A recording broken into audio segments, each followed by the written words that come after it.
जय जगन्नाथ साथी मान को सादर प्रणाम। Today's thought of the day,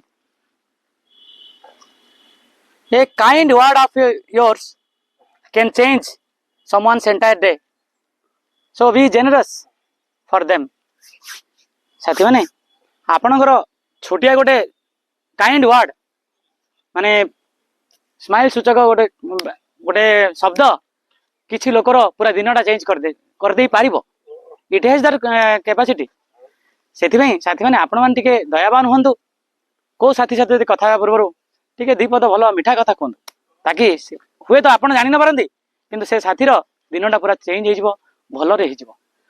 okay, जय जगन्नाथ। जय जगन्नाथ समस्त प्रणाम। गोटे कविता कहबी, कवितार शीर्षक मिछ।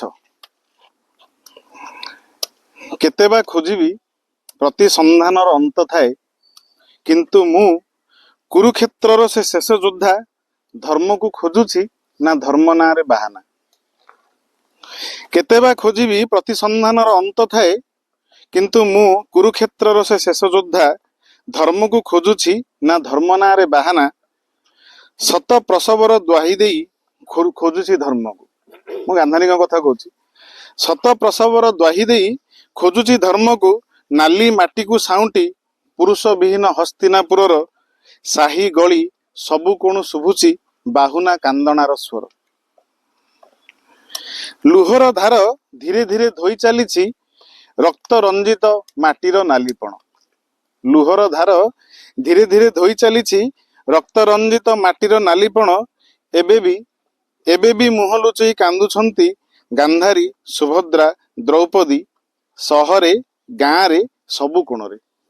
एबे भी मुह लुचई कांदुछंती गांधारी सुभद्रा द्रौपदी सहरे गाँ रे सबु कोणरे। आउ धर्म पिंधिछि कवच कुंडल। तो जोग परिवार समस्त भाई मान को सादर नमस्कार। आज मिछ सत धर्म अधर्मर तत्व उपस्थापन करले दुई जन भाई।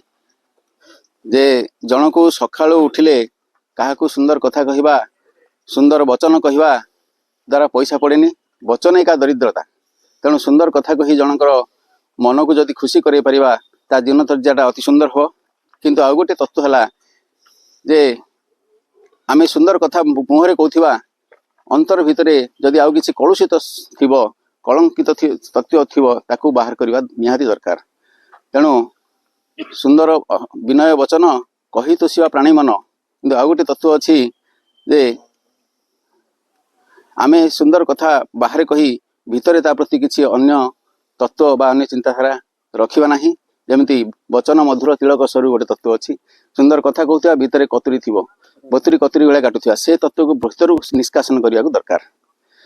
एवं अमिय भाई आमर अति प्रतिभा संपन्न साहित्य रुचि रखिथिबा जने व्यक्तित्व। प्रोफेशन रे बैंकर हेल मध्य निशारे से साहित्यिक एवं आधुनिक कविता आधुनिक साहित्य पे तांकर बहुत रुचि अछि। तेणु कवि हेबा पई बासना मोर। कविता लेखे मु कविता लेखे, कविता परम प्रेयसी मोर, कविता परम श्रेयसी मोर, अंतरे तार मूर्ति देखे। से कवितार मूर्ति के अंतर देखुचंती। तेणु एपली से कविता लिखुथांतु, समस्त को प्रेरणा दियंतु। एवं सही पुरातन रु आधुनिकता पर्यंत पुरातन आमर महाभारत को वर्तमान समाज सांप्रतिक समाज सहित जो तुलनात्मक चित्र से उपस्थापन करिसेंती वास्तव रे निरा।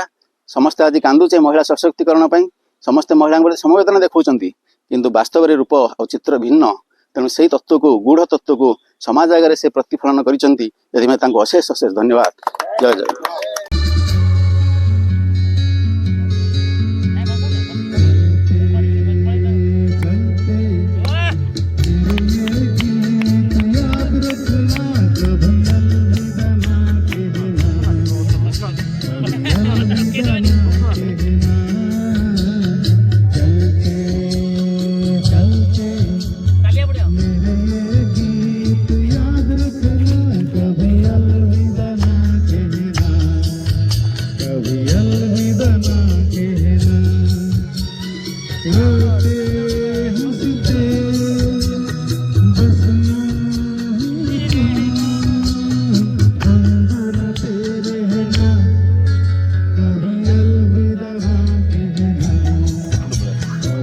Bye.